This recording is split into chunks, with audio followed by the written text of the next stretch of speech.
Et nous accueillons les auditeurs de Sud Radio qui nous rejoignent ce matin dans cette matinale spéciale résultat du deuxième tour des élections régionales avec bien sûr Public Sénat Sud Radio et la presse quotidienne régionale. Jérôme Fourquet, bonjour. Bonjour. Est-ce qu'on pourrait regarder avec vous en détail un petit peu les résultats et vos analyses par rapport à cela? Alors, écoutez, il y a plusieurs enseignements. Premier enseignement, quand même, on n'en a pas parlé dans le sujet précédent, la très forte hausse de la participation entre le premier et le deuxième tour, plus 9 points de gagnés, c'est 4 millions d'électeurs supplémentaires. Alors 4 millions au bilan, puisqu'on sait qu'il y a aussi des électeurs du premier tour qui ne sont pas retournés voter au second, et donc le solde est positif de 4 millions, donc c'est sans doute davantage encore d'électeurs nouveaux qui se sont mobilisés dans les urnes. Ça nous ramène cette hausse de la participation entre les deux tours à l'élection présidentielle de 2002, où déjà à l'époque, c'était la qualification du Front National, Jean-Marie Le Pen en l'espèce, au deuxième tour, qui avait suscité cette mobilisation très forte d'entre-deux tours, à la fois en pour, avec le Front National qui avait déjà mobilisé très fortement ses soutiens au premier tour, mais qui, galvanisé par la perspective de victoire, a récupéré de nouveaux électeurs dans les abstentionnistes, et puis surtout en contre, avec ce qu'on a appelé la stratégie notamment du Front républicain, alors qui a bien marché dans les deux régions où il a été pratiqué, de la part des électeurs de gauche du premier tour qui se sont reportés sur la droite de manière assez massive. Mais ce Front républicain, il a été aussi pratiqué par des électeurs abstentionnistes du premier tour qui sont venus faire barrage au Front républicain. Tout ça démontre, et c'est un autre enseignement de cette soirée, que le Front national est toujours en dynamique. De ce point de vue-là, Marine Le Pen a raison. Elle gagne de nouveaux électeurs. C'est un niveau excessivement élevé. Néanmoins, le Front National demeure une force solitaire et qui a les plus grandes peines du monde, notamment en duel, à pouvoir atteindre la barre fatidique des 50% quand toutes les autres formations politiques sont liguées ou coalisées contre lui. Merci Jérôme Fourquet de l'IFOP pour ces analyses. On retrouve notre premier invité. Bonjour Bernard Monod, vous êtes stratégiste économique du Front National et député européen pour vous interroger ce matin. Bonjour Christophe Bordet de Sud Radio. Bonjour. Et bonjour Michael Zamès de Public Sénat. Bonjour à tous. Bernard Monod, vous avez progressé, mais défaite ou victoire? Écoutez, c'est un statu quo, on va dire, au niveau du nombre de régions, bien entendu. En fait, dont acte, on n'a pas gagné de région, et pour cause, l'ensemble du système s'est braqué. Je qualifie ça même de braquage républicain, puisque quelque part, c'est l'ensemble d'un conglomérat de l'ensemble des partis, 8 partis, UMP, PS, Verts, etc., qui se sont rassemblés contre le Front National. C'est un seul contre tous. Michael Zamès. Vous faites à peu près 30% des voix au niveau national. Premier tour. Ça veut quand même dire que 70% des électeurs ne veulent pas de vous. Oui, mais pour l'instant, on est à 30%. Nous étions, il n'y a pas si longtemps, à 15-18. Donc on a plus que doublé depuis quelques années, depuis la reprise de Marine Le Pen. Et c'est inexorable, si vous voulez, cette montée d'élection en élection. Nous avons progressé, qu'on le veuille ou non. Arithmétiquement, c'est le cas. Cela étant dit, Bernard Monod, on a le sentiment que vous êtes un véritable parti de premier tour. Les chiffres le disent.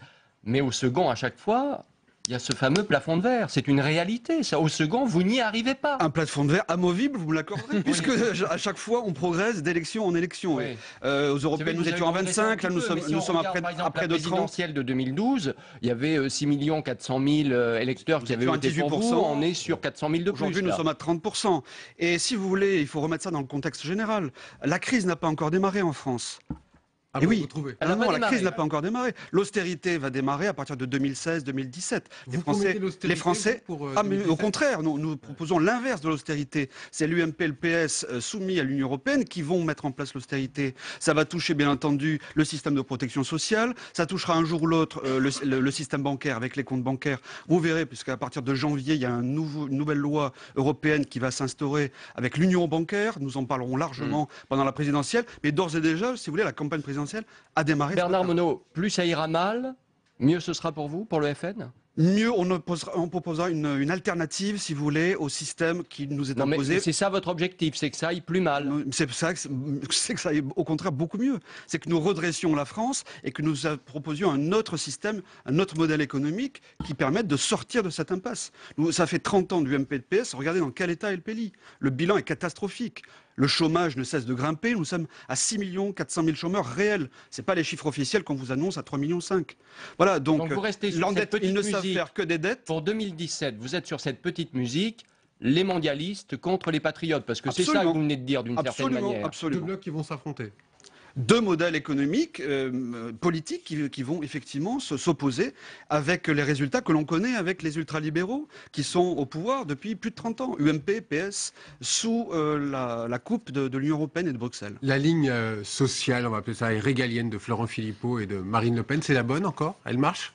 Écoutez, c'est celle du Front National. Est-ce qu'elle marche? Le modèle économique et social qui est proposé, bien entendu, pour une alternative, effectivement, au système ultralibéral et mondialiste qui nous est imposé par Bruxelles. Est-ce qu'elle marche? En tout cas, d'élection en élection, je viens de le dire, nous progressons. Donc, c'est que les Français les plus lucides commencent à comprendre qu'il n'y a pas, que c'est une impasse avec l'UMP et le PS. Vous progressez, ça, c'est un fait, mais pas encore de quoi gagner, que ce soit au départemental ou au régional. Écoutez, d'élection en élection, nous progressons. Donc attendons les présidentielles maintenant. La prochaine échéance forte, c'est effectivement les présidentielles. Bernard Monod, et législatives juste après. Christophe Bordet, que va-t-il se passer au bureau politique du Front National ce matin?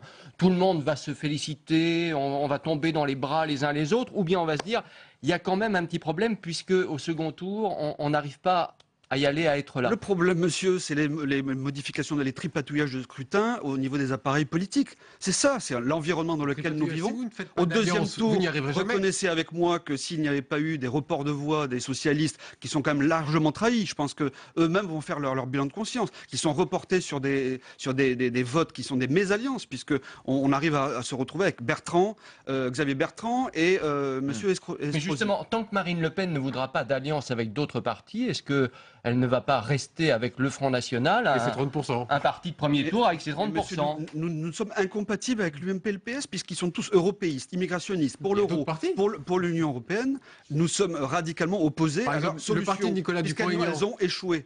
Mais éventuellement, si nous rallient le moment venu, pourquoi pas.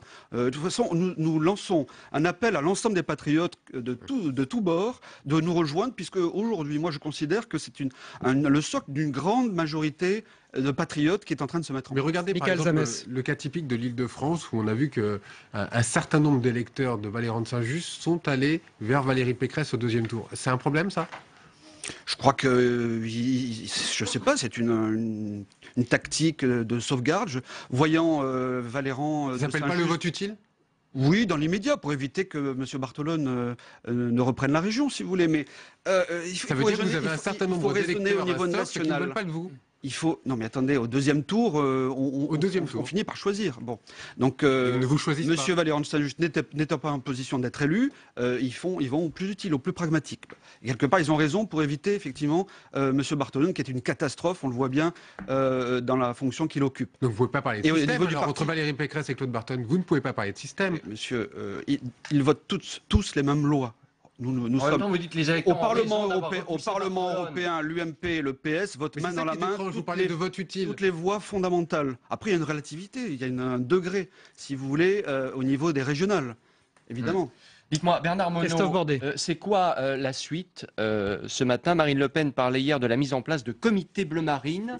Il y a déjà aujourd'hui le rassemblement bleu marine et c'est un échec. Qu'est-ce qui va se passer? C'est quoi l'idée? Pourquoi c'est un échec, monsieur? Parce que ça n'a pas été véritablement lancé. Enfin, je veux dire, c'est pas... On a pris 300 000 voix supplémentaires par rapport aux dernières présidentielles. Et non, mais le rassemblement bleu marine aujourd'hui n'est pas très efficace.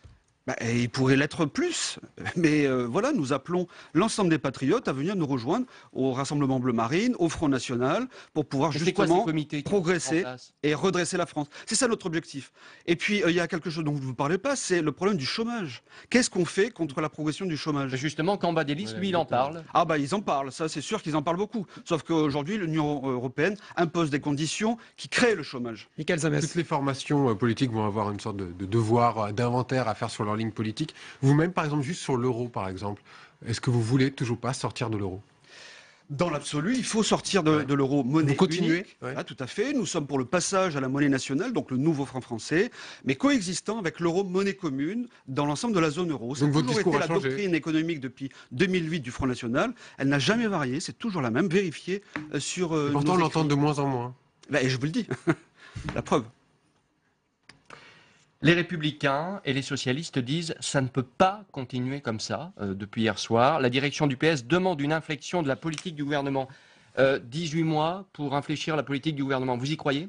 Bien sûr que non, ils sont dans les incantations. De toute façon, Marine Le Pen l'a dit, M. Hollande, c'est le vice-chancelier français par rapport à l'Union européenne, par rapport à Mme Merkel. Ils sont soumis à Mme Merkel et ils sont soumis à l'Union européenne. Merci Bernard Monod, stratégiste économique du Front National et député européen. Vous étiez notre premier invité dans cette matinale d'infos spéciale résultats des élections régionales sur Public Sénat, Sud Radio et la presse quotidienne régionale.